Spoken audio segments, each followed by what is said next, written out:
Let's look at the one critical issue that is very important to Nigeria. I'm talking about power supply. Power supply has been a very big issue. So many effort has been made by government in the past to address the epileptic power supply. There was, privatization of the power sector that doesn't seem to be working. There's issue about tariff as well. Don't forget, since this government comes in, they've been able to create something. Some people call it discriminatory.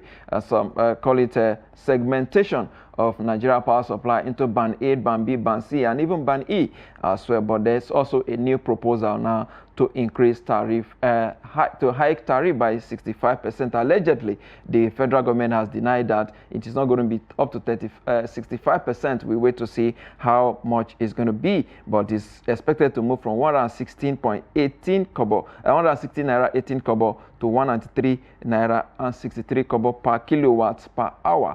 That is what is being allegedly being proposed. Wait for government. There's also a clarification that government is paying over 200 billion naira subsidy on electricity. Let's speak to somebody who is a key player in the electricity sector. Dr. Atiku Tambuwal is the former acting MD of TCN and the board member of AEDC. He joins me via phone from Abuja. Hey, good morning, sir. Good morning, doctor. Good morning, Akogu. Let's see the another tariff hike again, looming again in the power sector. It's a sector that you play in. Do you think this is what we need at this time? Well, to say the fact, as you have earlier mentioned, the government has really come out to say no, that was not the intention to increase the tariff. I think it was misrepresentation of the special that was made for the special advisor on energy in Tanzania. So she has come out to say that that is not in the pipeline. For now, they are going to maintain the same that segmented tariff for band A, while others remain as they are. That represents about 65% of customers, rather, who are not enjoying subsidy at all. So I think the rest of the customers will still be subsidized. Talking about the, government clarifying the issue. Is looming actually? Is not in the pipeline like you said, but it's not inevitable. Well, it's inevitable, but not for now. At least government has clearly said that no, that was not the intention. Very soon it will be fully deregularized and subsidy removed. But for now, we are still maintaining the status quo until such a time when government feels it is right for them to increase the tariff for everybody. But right now, it is only band A who are not being subsidized. And as such, that is why they are paying higher in their tariff. Okay, by the time the subsidy of 200 billion, as the government did say, that they are currently paying 200 billion worth of electricity every month for Nigerians, even though many Nigerians don't have access to this electricity. By the time that subsidy is removed, what will be the cost of electricity for Nigerians? Well, as you can see, band A has been totally deregularized. I mean, that no subsidy. So it's expected that each and every customer will equally pay the same thing of that 205 or so naira, or slightly less. If it even with inadequate supply. Everybody. Yeah, with regular supply. But that is when government will definitely remove all the subsidies, when it feels that electricity is stabilized and everybody is getting that minimum of 18 to 20 hours. So I think that will be the right time for the subsidy to be fully removed. According to the special advisor to the President on Energy, talking about Oluvahijin, she did say that taking out subsidy will encourage investors to come into Nigeria to invest. Is that a yardstick for investment in the power sector? I mean, talking about paying more for electricity. Of course, that is the way to go. If government is not paying for subsidy and there is cost-regulated tariff, which everybody is paying, it means the electricity market will be on its own. That is, whatever is being generated is being paid up by the customers. so you don't have any subsidy, and then the market can sustain itself. So that is the time when probably electricity will be made available to all nook and corners of the country, and we will have substantial hours of electricity, just like some customers in Band A are enjoying now. Despite and that will definitely encourage investors to come in, because they know that whatever they put in, they will recover the investment from the tariff, from the electricity market. Even with still government control, we know that the sector, there is some partial deregulation of that sector, but government still, has a very strong control in that sector. Yes, it has to, because like you know, subsidy is being paid, and since government is paying subsidy to the tune of that 200 billion, of course it should have a control, and the regulators are there, because the market is not fully deregularized. There are still some aspect of regulation. So I think that's what will make it imperative for government to be also participatory to the electricity market.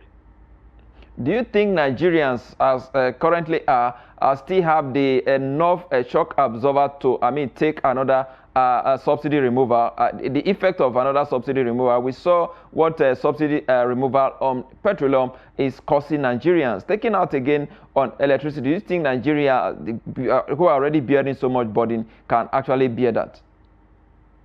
Well, to me, I think at the right time, Nigeria should be able to say, yes, we are able to pay for whatever tariff, provided they get the right quantity and quality of electricity. The number of hours are improved. If you are getting 24 hours supply, why not pay for whatever the tariff is, cost-reflected tariff? Because if you compare maybe that particular scenario with your diesel generator or whatever, you will know that you are paying cheaper. So I think Nigerians should be able to accommodate that, provided there is adequate and reliable supply. Which should come first, the adequate power supply or the tariff? Yeah, I think to me, adequate and reliable supply should come first. Just as they have started the process of this Band A, whereby customers are supplied a minimum of 18 to 20 hours. So that's why they are paying high. So as far as for everybody to pay at that rate or that tariff, it means the country should be able to have that steady supply for those number of hours. So I think government is definitely going to rush into removing the subsidy or getting the tariff increase for everybody until such a time when we have some reasonable supply of electricity for everybody. Well, until that, we hope to see how government is going to handle all of this now. Let's also look at the issue of metering. Metering gap is still very, very wide. Of course, as many Nigerians homes are yet to be metered, just about government is planning to roll out just 7 million meters this year. Prepaid meters this year, just this year, 7 million out of a country where you have over 200 million people. How, the slow pace of metering in Nigeria, how much of impact do you think this will have on the electricity sector, especially when you talk about the distribution part of it? Okay, first of all, let me correct the impression. Because we are 200 million people, it doesn't mean we should supply 200 million meters. The customers who are really registered in Nigeria are pretty less than 20 million or thereabouts. So we only need those quantity of meters for those registered households or customers. So that is what we need. And as you said, the metering gap is close to 7 million now. And I think government is really concerned, and that's why they appropriated money, and they have also gotten some grants from World Bank and other agencies to be able to procure these meters. Right. So I think it's a right step in the right direction to really close the gap so that all the customers will be properly metered. All right, talking about closing the gap for customers to be properly metered, let's take it to states now. there's Electricity Act as we wrap up the conversation now. There's already Electricity Act that has already been decentralized. States can, generate their own power and, of course, even supply it to their neighbors if they can. How much of impact do you think that will have on power generation in Nigeria? Yeah, it will have tremendous impact since states are very critical in terms of developing their own areas for electricity supply. Right now, as we are talking, there is a special program happening in Hilton whereby Rural Electrification Agency and Jigawa State government are collaborating to see how they can expand rural electrification through energy. So I think if each and every state will be able to come up with its own structures and encourage investors to come in and set up this solar mini grid, I think it will go a long way in improving the power supply situation of the country. All right, Dr. Atiku Tambuwal, former acting MD of TCN, board member of AEDC. I must thank you for your time on Business Daily today. You're welcome. Thank you so much. With that, we switch gear to look at another critical topic, talking about the global trade and, of course, the tariff war between the United States, Canada, and, of course, Mexico. There's also, of course, China also standing there. Of course, the Europe are also warming up for a Trump tariff hike as well. We'll go into that conversation after this brief. But before then, let's play you this reaction from the leader of the Canada.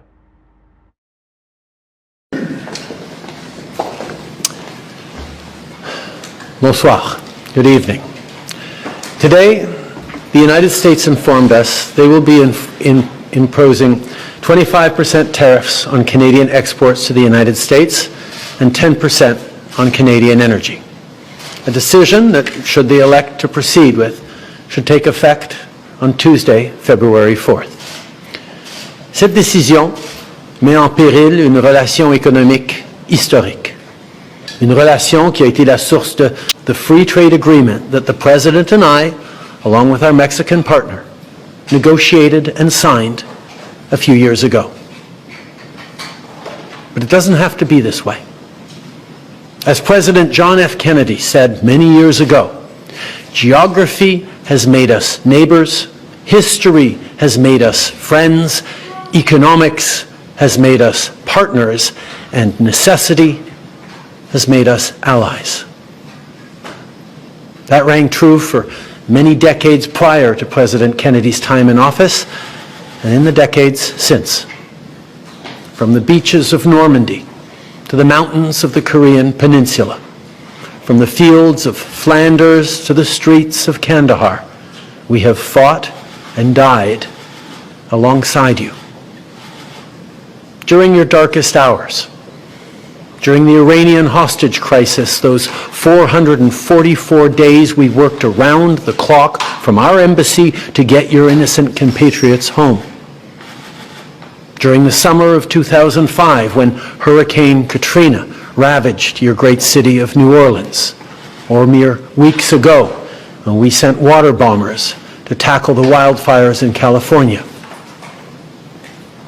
During the day the world stood still, September 11th, 2001, when we provided refuge to stranded passengers and planes, we were always there, standing with you, grieving with you, the American people. Together, we've built the most successful economic, military, and security partnership the world has ever seen. A relationship that has been the envy of the world. Yes, we've had our differences in the past, but we've always found a way to get past them. As I've said before, if President Trump wants to usher in a new golden age for the United States, the better path is to partner with Canada, not to punish us. Canada has critical minerals, reliable and affordable energy, stable democratic institutions, shared values, and the natural resources you need.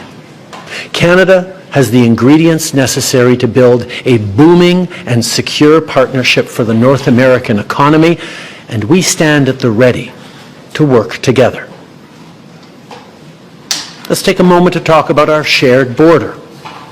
Our border is already safe and secure, but there's always more work to do. Less than 1% of fentanyl, less than 1% of illegal crossings into the United States come from Canada. But hearing concerns from both Canadians and Americans, including the American president himself,